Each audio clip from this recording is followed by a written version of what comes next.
Bismillahirrahmanirrahim. Assalamualaikum warahmatullahi wabarakatuh.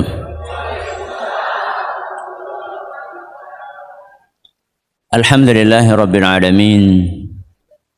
Wabihi nasta'inu ala umuri dunya waddin.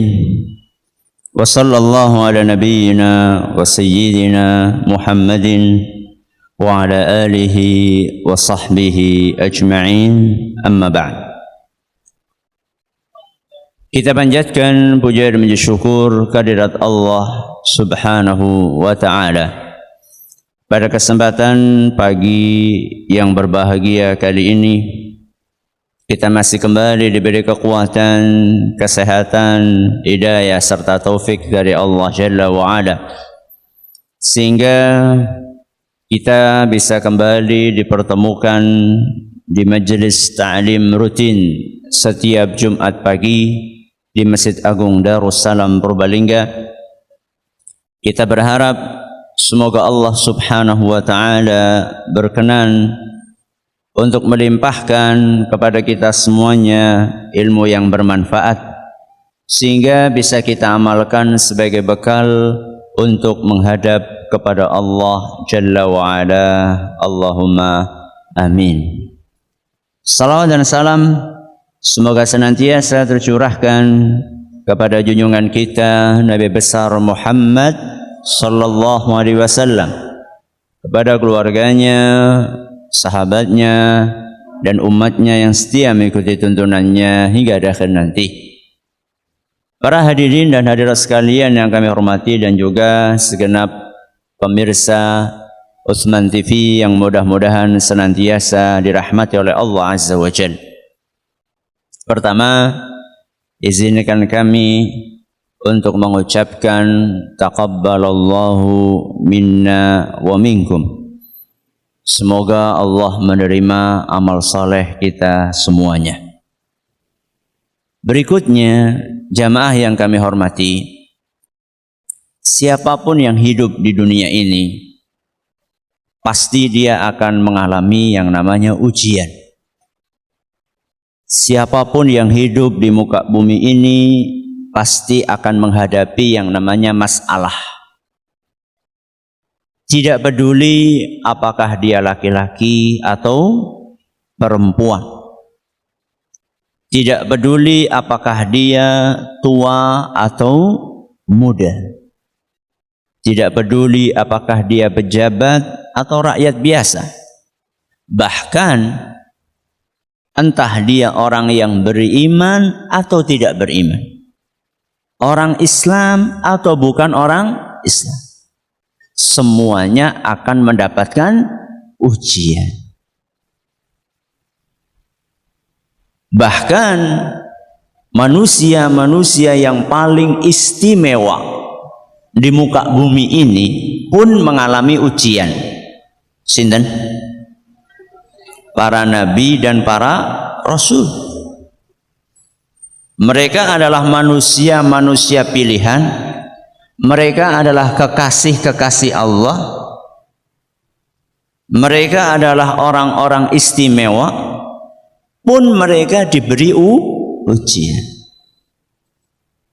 Terus apa yang membedakan antara orang yang beriman dengan yang tidak beriman ketika menghadapi ujian?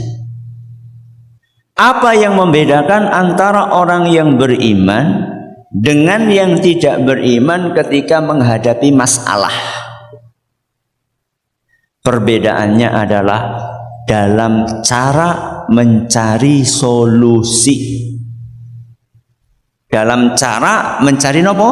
Solusi. Salah satu perbedaannya di situ. Kalau orang yang tidak beriman, ketika dia menghadapi masalah, ketika dia ditimpa ujian, maka solusinya adalah kepada makhluk. Kepada siapa? Makhluk. Kalau orang yang beriman mencari solusi kepada Khalik, bedanya nopo? Khalik kali nopo? Makhluk. Kalau khalik ya Allah, kalau makhluk ya kita semua. Orang-orang yang kurang beriman ketika ada masalah mencari solusi di makhluk. Dan makhluk ini macam-macam. Ada makhluk hidup, ada makhluk mantan hidup. Napa? Mantan hidup. Ada makhluk benda mati. Jadi makhluk niku wonten 3. Yang pertama napa? Makhluk hidup. Yang kedua mantan makhluk hidup. Yang ketiga benda mati. Yang pertama makhluk hidup, sinten? Saya dan jenengan, manusia. Termasuk makhluk hidup juga jin, setan. Itu juga makhluk hidup. Orang yang tidak beriman atau yang kurang beriman ketika dia menghadapi masalah, maka dia langsung mencari solusi kepada makhluk hidup. Ramane, biunge, tanggane, saudaranya yang ada punya jabatan di mana, rekan kerjanya yang lebih kaya. Lebih parah dari itu, datang ke tempat sing wingit yang katanya di situ ada jin tomang. Ini orang yang tidak beriman atau kurang beriman.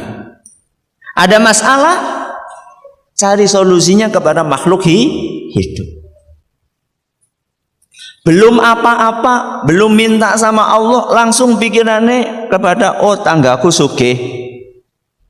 Aku duwe relasi nang Jakarta, pejabat. Jerene nang wit wringin sing siki wis ora anak. Dian bekase si anak penunggune. Ini adalah jenis pertama. Makhluk hidup. Yang kedua, sinten? Mantan makhluk hidup. Siapa mantan makhluk hidup? Wong mati. Wong mati. Bagaimana maksudnya Ustaz? Ada masalah apa-apa, pikiran langsung kudu mengkuburan. Kudu mengendi? Kuburan. Jaluk tulung mengsing wis mati.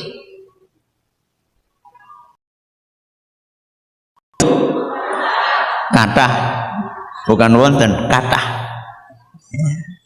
Ada masalah kuburan, kuburannya siapa, kuburannya siapa, kuburannya siapa. Kalau perlu datangi semuanya kuburan itu.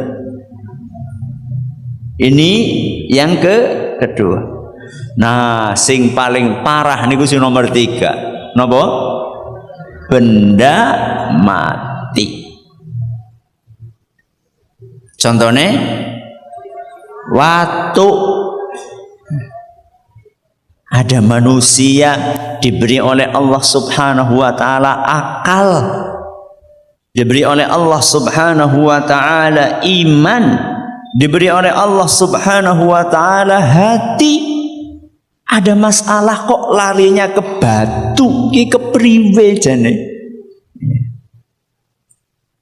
Keris. Ya. Napa malih?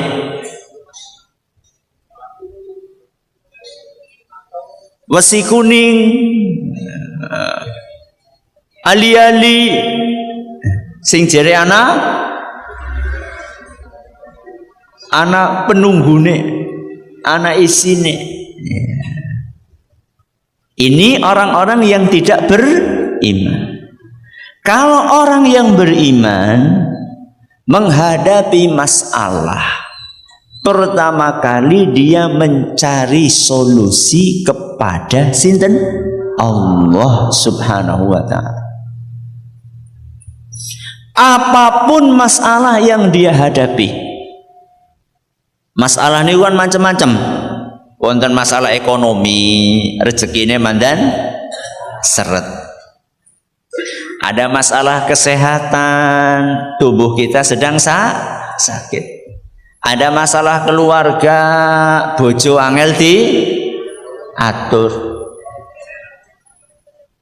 Bocah angel dididik, angel diomongi. Ini kan masalah. Orang-orang yang beriman, setiap ada masalah, sekecil apapun masalah, disebutkan dalam sebuah hadis yang dhaif, seandainya sandale jenengan pedot, sandalnya apa? Pedot. Dia masalah kecil apa besar? Kecil. Minta sama Allah. Kur masalah sandal apa? Pedot.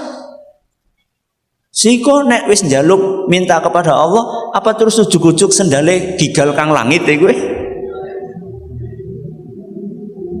Mengenai bagaimana cara Allah memberi kepada kita, lewat mana, niku udu urusan niku lo kalian jenengan. Jadi gak usah kepriwe carane, wis ora usah mikir cara. Itu terserah siapa? Allah. Oke, berarti ora perlu ikhtiar, Ustaz. Perlu. Berarti nek aku ora duwe duit, ya Allah, saya minta duit, ya Allah, saya minta nang masjid terus ora kerja. Ya tetap kerja. Tetap kerja. Tapi ketergantungan orang yang beriman itu kepada, ketika sakit Ustadz, berarti nggak perlu berobat. Ya tetap berobat. Akan tetapi ketergantungan hatinya itu bukan kepada obat. Ketergantungan hatinya bukan kepada dokter, tapi ketergantungan hatinya tetap kepada sinten? Allah. Itu orang yang beriman. Tadi saya sudah sampaikan di awal bahwa para nabi, para rasul, mereka juga diuji sama Allah. Bahkan ujiannya lebih berat daripada ujian yang kita hadapi. Inna asyaddan nasi bala'an al-anbiya. Sesungguhnya orang yang paling berat ujiannya adalah para nabi. Mari kita lihat satu persatu. Saya kasih contoh di sini ada 3 nabi. Yang pertama Nabi sinten? Yunus. Yang kedua Nabi Musa. Yang ketiga Nabi Ibrahim. Mari kita lihat contoh ujian masing-masing nabi ini dan bagaimana mereka mencari solusi. Yang pertama Nabi sinten? Yunus. Apa masalah besar yang pernah dialami Nabi Yunus? Dimakan ikan paus. Si kepriwe ceritanya bisa dimakan ikan paus? Ceritanya kan beliau naik kapal. Naik nopo? Kapal. Ternyata kapal itu keberatan muatan. Semua barang-barang sudah dilemparkan ke laut supaya kapalnya tidak keberatan muatan. Ternyata masih tetap keberatan muatan. Maka harus ada satu yang dikorbankan, manusia. Barangnya sudah habis, tinggal ada satu manusia. Kalau satu manusia ini dilemparkan ke laut, maka kapal itu akan berjalan dengan baik, selamat semuanya. Daripada satu mati kan mendingan ngorbanakan siji. Loh, tapi kan siapa sing gelem? Akhirnya diundi.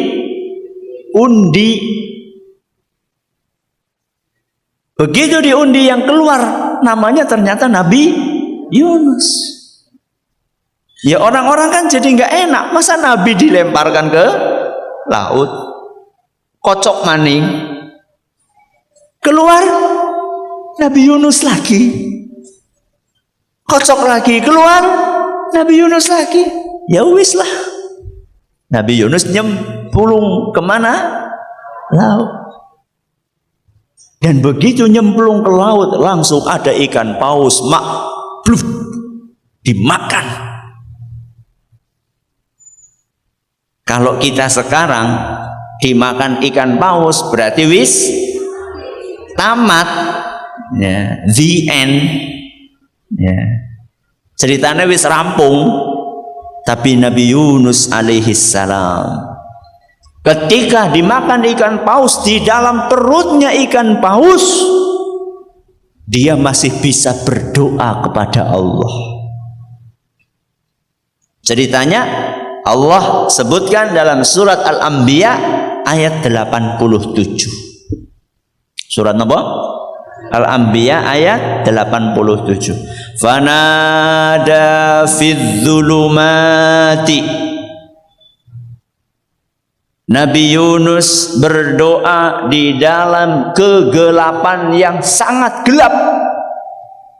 Zulumat itu adalah kata jamak peteng dedet.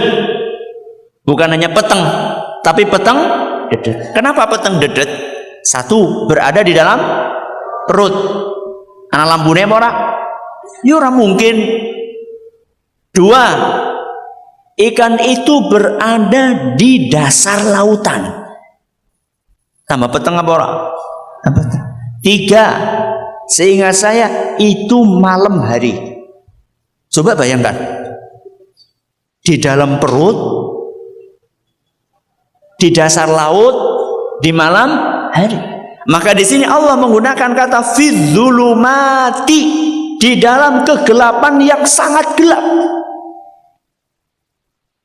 Bayangkan, di dalam kegelapan yang sangat gelap, siapa yang dipanggil oleh Nabi Yunus? Lihat baik-baik. Allah ilaha illa anta.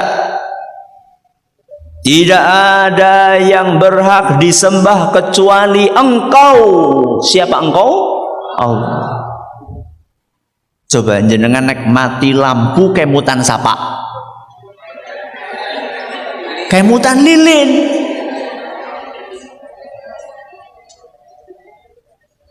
Kemutan senter.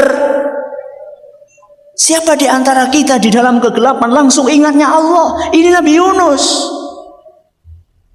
Kemudian Nabi Yunus mengatakan, Subhanak, Maha suci Engkau ya Allah.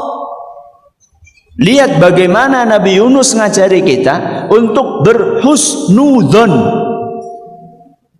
berbaik sangka kepada Allah. Maha suci Engkau ya Allah. Aku mengalami seperti ini bukan karena Engkau zalim ya Allah. Bukan karena Engkau ingin menganiaya aku ya Allah. Bukan karena Engkau ingin menterlantarkanku ya Allah. Maha suci Engkau ya Allah. Itu semua tidak mungkin Engkau lakukan. Lihat Nabi, bukan seperti kita. Diuji marah-marah sama Allah. Diuji nyalah-nyalahkan Allah. Jeneng wong tuaku sing mati udu kae bae. Loh, jenengan kok malah ngatur Allah kepriwe sih? Aku jeneng usahane kayak gini kepriwe sih jane Allah? Sudah berusaha semaksimal mungkin kok tetap gagal. Allah ini gimana toh? Loh, kok nyalahkan Allah itu loh? Contoh Nabi sinten? Nabi Yunus. Setelah itu kemudian Nabi Yunus ngajari kita untuk introspeksi diri.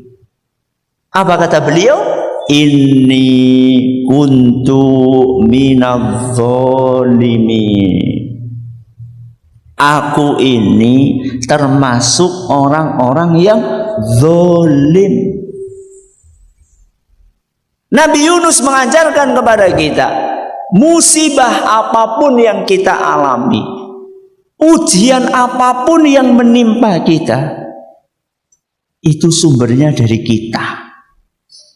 Gara-garane awake dewek, alias dosa-dosa yang kita lakukan itu yang menyebabkan kita ditimpa musibah. Kalau kita setiap mengalami masalah seperti ini segera introspeksi diri, masalah akan cepat selesai. Tapi yang bikin masalah berlarut-larut, yang bikin masalah nggak cepat selesai, itu karena ketika kita dapat masalah, kita mencari kambing hitam.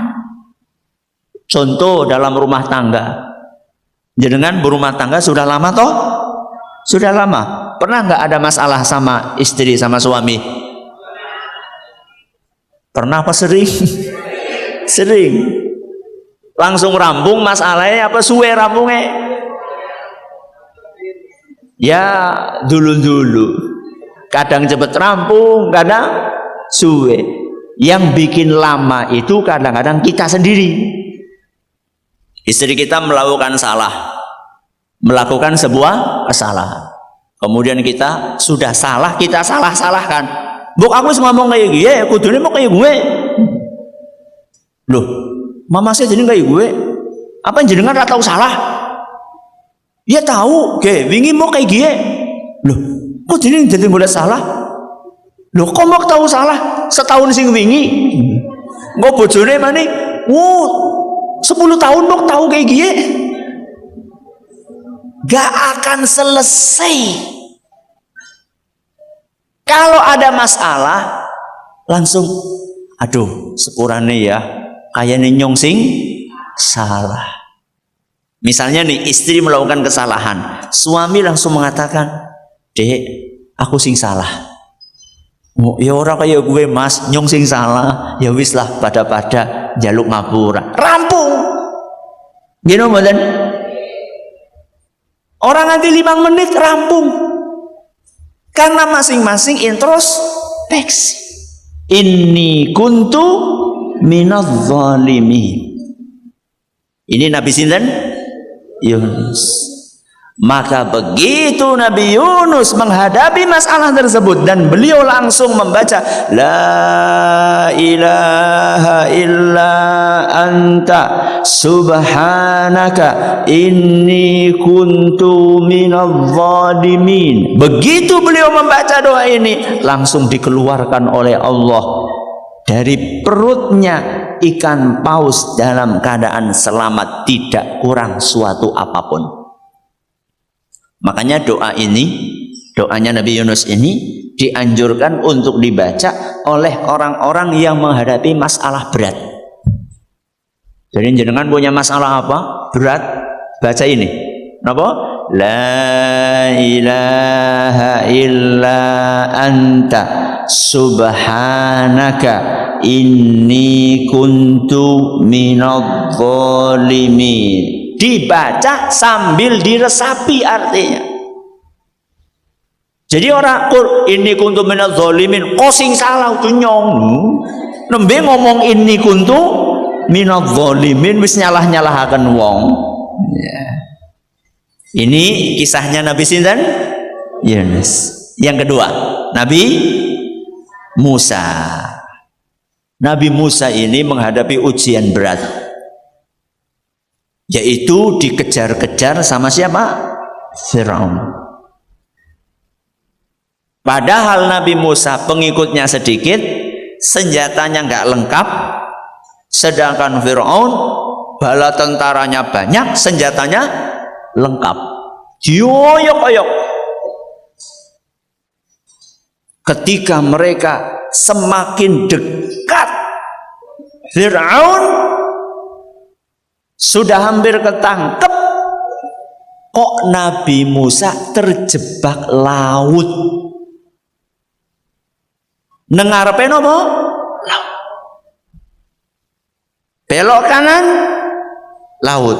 Belok kiri, laut. Mundur, oh laut.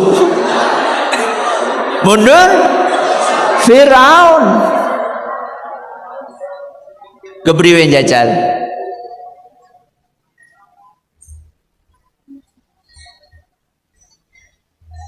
Jamaahnya Nabi Musa yang imannya tentunya tidak setinggi Nabi Musa, apa kata mereka? Inna lamudrakun. Dia kecekel gitu temenan gitu. Ini Allah ceritakan dalam surat Asy-Syu'ara ayat 61 sampai 62. Falamma tara al-jam'ani, ketika kedua golongan itu saling melihat. Kedua golongan itu sinten?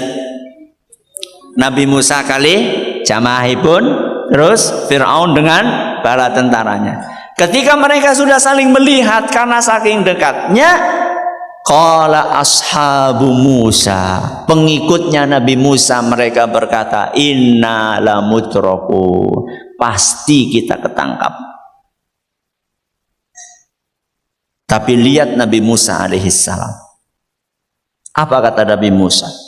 Qala kalla, tidak mungkin. Saya tanya, kira-kira Nabi Musa itu ketika pertama kali melarikan diri beserta dengan siapa? Jamaahnya itu.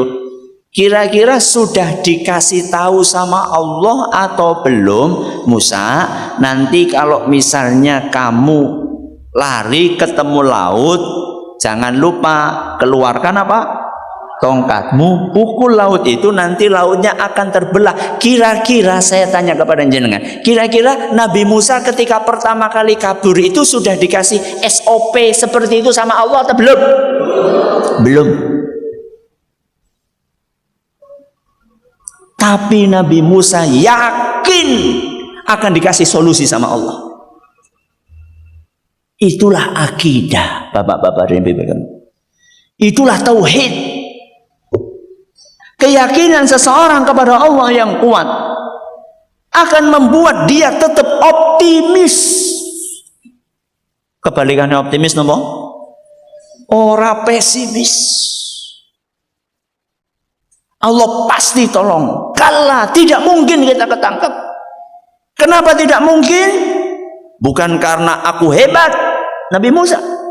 Tapi lihat kata-kata Nabi Musa, inna ma'iya rabbi sayahdin, sesungguhnya Allah bersamaku dan Allah akan kasih petunjuk kepadaku. Ketika seseorang sudah ditemani oleh Allah, maka semua masalah akan tuntas. Semua masalah akan selesai kalau kita bersama dengan siapa? Allah. Tapi kalau bersama dengan Nyi Roro Kidul atau bersama dengan jin Tomang, ora rampung masalahnya, malah masalahnya tambah ruwet. Minta sama Allah Subhanahu wa ta'ala. Maka betul kan, setelah Nabi Musa mengatakan seperti itu dengan penuh keyakinan tanpa ada SOP sebelumnya, Nabi Musa tahu-tahu setelah itu baru diperintahkan sama Allah supaya memukulkan apa? Tongkat. Dan ketika Nabi Musa disuruh seperti itu sama Allah, apa Nabi Musa komplain? Nabi Musa komplain apa mboten? Mboten. Nabi Musa nggak protes. Saya tanya, secara logika, secara apa? Logika. Laut digebuk karo tongkat. Bisa apa? Coba sekarang jenengan nggih, anak kali, anak apa? Kali. Iki kepriye ya, jenengan gebuk kowe kaline. Blung. Pripun?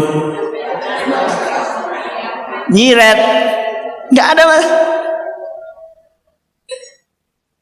Itulah keyakinan tawakal yang tinggi kepada Allah.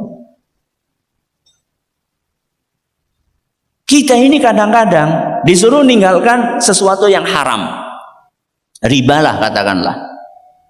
Ini nggak boleh, ini riba haram. Lah engko kepriwe anakku lagi sekolah. Omah kurung jadi apa maning? Cicilan kurung rampung. Subhanallah. Allah sudah berfirman, wa dzaru ma baqiya minar riba. Tinggalkan riba. Selesai. Ini yang menyebabkan kita tidak segera meninggalkan ini karena tawakal kita kepada Allah masih tipis. Contoh Nabi sinten? Nabi Musa. Pukulkan tongkatmu, maka langsung terbelah. Dan itu kan di luar perkiraan. Begitu masuk sampai di tengah, ternyata Fir'aun ikut masuk. Ya jamaahnya kan bilang, "Ya kepriwe iki kok ya gudul ngana, wis ora usah mikir." Ya.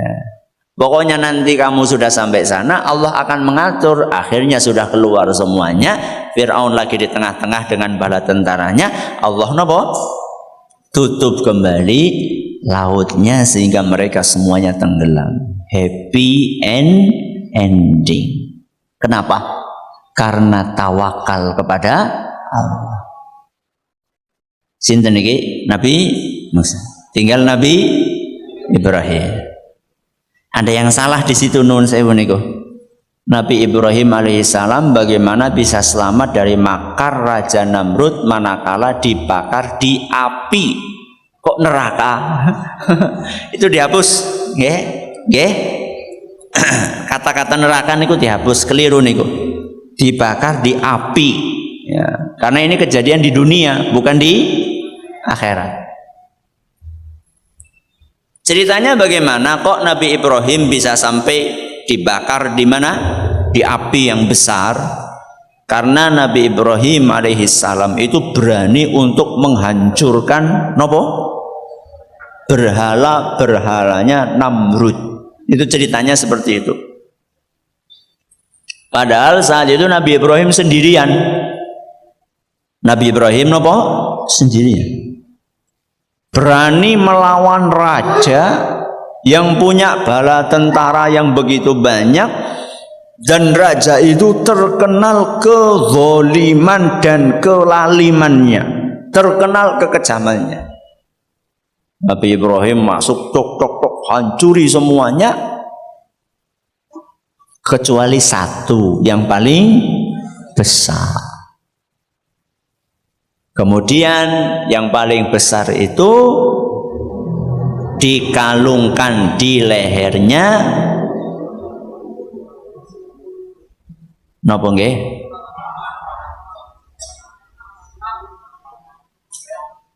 Napa sing palu gede napa namine?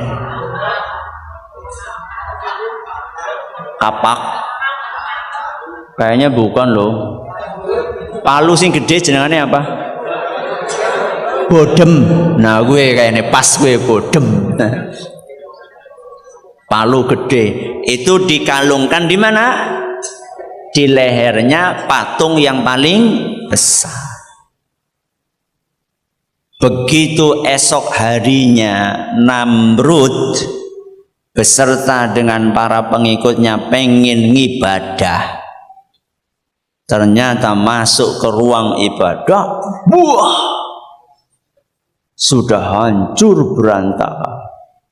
Ini siapa yang melakukannya?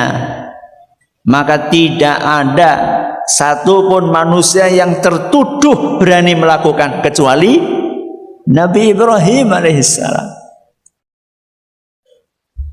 Karena Nabi Ibrahim sudah punya track record ngajari manusia, umat masyarakat supaya tidak menyembah berhala. Sapa maning nek utuh Ibrahim. Akhirnya betul dipanggil, ditanya, "Ibrahim, kamu ya yang menghancurkan patung-patung ini?" Maka Nabi Ibrahim tidak menjawab iya atau tidak, tapi Nabi Ibrahim menyuruh Namrud untuk tanya kepada patung yang masih utuh. Lagi saksi matane. Apa? Saksi matane. Takon bae kowe. Kalau patung itu bisa ngomong, dia celakep. Namrud gak bisa ngomong, pengikutnya gak bisa ngomong. Bagaimana kami tanya yang sesuatu yang tidak bisa ngomong? Dijauh sama Musa, lawang gak bisa ngomong kok disembah. Tapi karena mereka sudah emosi, akal sehatnya tidak dimainkan. Itu bahayanya kalau orang sudah emosi. Orang mikir.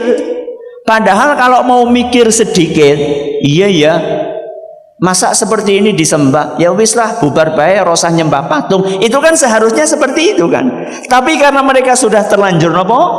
Emosi. Akhirnya pakai kekuasaan. Akhirnya pakai kekerasan. Otake ora bisa tinggo nganggone otot. Maka dikumpulkanlah kayu bakar sebanyak-banyaknya untuk membakar sinten? Nabi Ibrahim. Dan semua rakyat dikumpulkan. Pengin Namrud ini ngasih pelajaran kepada seluruh rakyatnya aja macam-macam. Nek macam-macam kayak gie. Akibatnya setelah disiapkan api tersebut dan gede sekali, gak ada yang berani dekat karena saking besarnya panas. Maka untuk memasukkan Ibrahim ke Nabi Ibrahim alaihissalam ke api unggun ini harus menggunakan ketapel raksasa. Ketapel apa? Raksasa. Dimasukkan ke situ kemudian dilemparkan. Saat itu Nabi Ibrahim didatangi oleh malaikat Jibril. Dalam tafsir At-Tabari diceritakan malaikat Jibril menawarkan bantuan. Wahai Ibrahim, apa engkau perlu bantuan? Lihat jawabannya Nabi Ibrahim. Amma ilaika fala. Kalau yang kamu maksudkan bantuan darimu, mu niku sinten? Malaikat Jibril, fala, maka tidak. Subhanallah.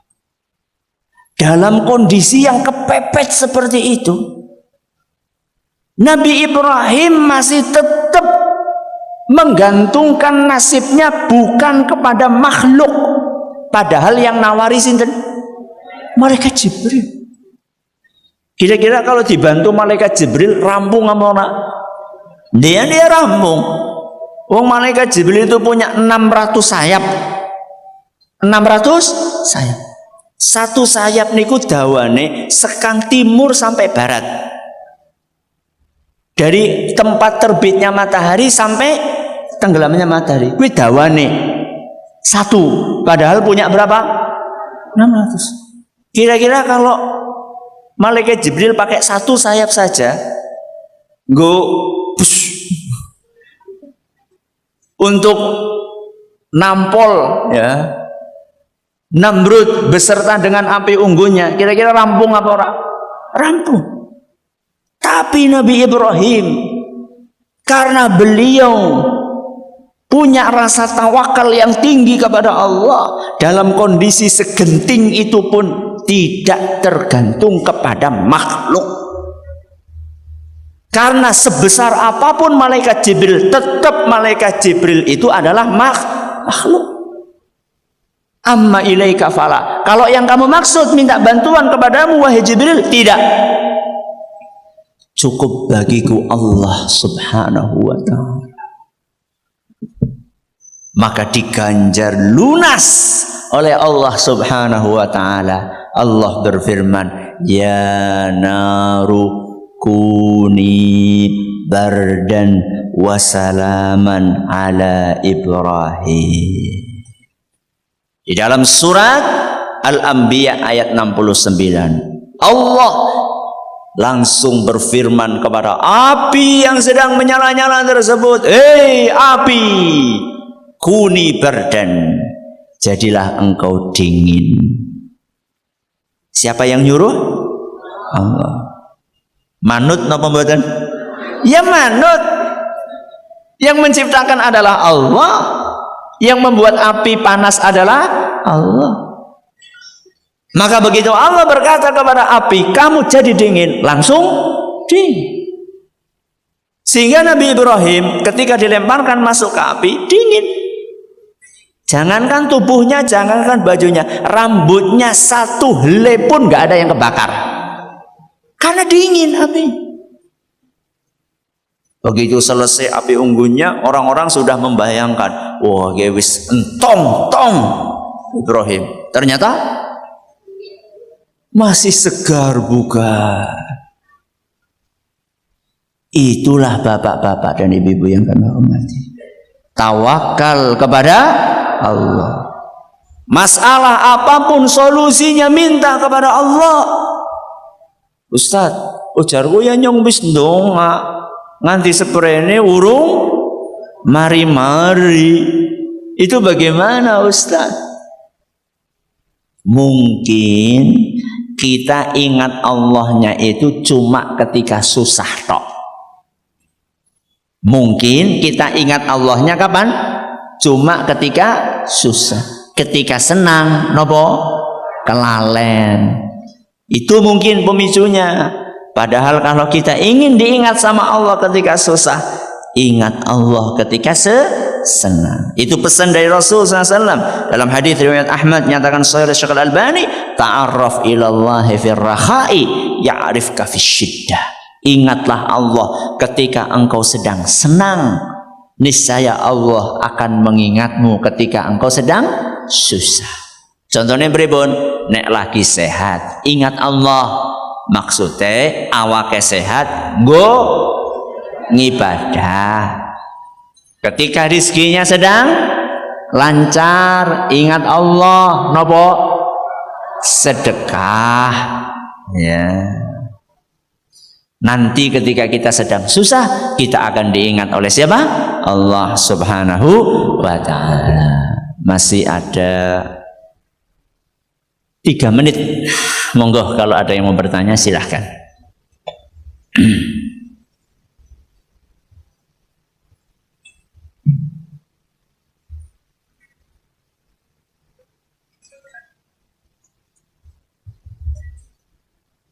Betul nonton, nah betul nonton kebenaran lagi. Monggo silakan. Bismillahirrahmanirrahim. Assalamualaikum warahmatullahi wabarakatuh. Waalaikumsalam warahmatullahi wabarakatuh. Saya ingin menanyakan Pak, di dalam surat Al-Baqarah ayat 25 disini dijelaskan bahwa jadikanlah sholat dan sabar sebagai penolongmu. Bagaimana itu penjelasannya Pak? Terima kasih. Assalamualaikum warahmatullahi wabarakatuh. Waalaikumsalam warahmatullahi wabarakatuh. Terima kasih atas pertanyaannya. Ada sebuah ayat dalam Al-Quran yang berbunyi wasta'inu bis-sabri was-salah. Jadikanlah sholat dan sabar itu sebagai penolong. Katanya kita hanya minta tolong kepada Allah. Kok ini minta tolong kepada sholat dan sabar? Perhatikan, sholat itu adalah ibadah. Ibadah kepada siapa? Allah. Sabar juga ibadah kepada Allah. Jadi intinya kita harus beribadah kepada Allah. Kalau ada masalah, segera sholat, segera sabar. Rasulullah SAW kata seorang sahabat beliau, kana Rasulullah sallallahu alaihi wasallam idza hazabahu amrun fazi'a ila shalah. Rasulullah sallallahu alaihi wasallam kalau dililit masalah, maka beliau cepat-cepat sholat. Kalau beliau dililit apa? Masalah cepat-cepat sholat. Mulane nek ana debt kolektor cepat-cepat apa? Melompat lewat jendela sholat. Ya udah bisa khusyuk, usahakan khusyuk. Ben ngemben ora usah hubungan maning karo debt kolektor.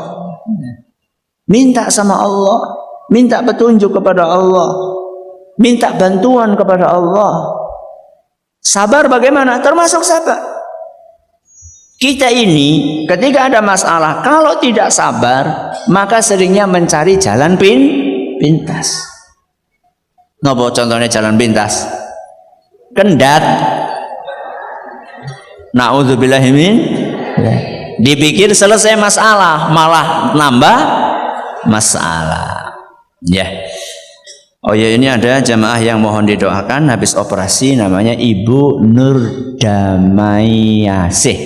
Ya, di Kalimantan Wetan, kita doakan mudah-mudahan beliau lekas sembuh total insya Allah. Bismillahirrahmanirrahim. Alhamdulillahirabbil alamin. Allahumma salli ala Muhammad wa ala ali Muhammad kama sallaita ala Ibrahim wa ala ali Ibrahim innaka Hamidum Majid. Allahumma barik ala Muhammad wa ala ali Muhammad kama barakta ala Ibrahim wa ala ali Ibrahim innaka Hamidum Majid. Allahumma rabban nas mudhibal ba's ishfi Ibu Nur Damayasih anta syafi la shifa illa shifaa'uk shifaa'an la yughadiru saqama. Allahumma rabban nas mudhibal ba's ishfiha anta syafi la shifa illa shifaa'uk shifaa'an la yughadiru saqama. Allahumma rabban nas mudhibal ba's ishfiha anta syafi la shifa illa shifaa'uk shifaa'an la yughadiru saqama. Wa akhiru da'wana anil hamdulillahi rabbil alamin. Terima kasih atas perhatiannya. Mohon atas segala kurangnya. Kita tutup dengan membaca subhanakallahumma wa bihamdika asyhadu an la ilaha illa anta astaghfiruka wa atubu ilaik. Wassalamualaikum warahmatullahi wabarakatuh.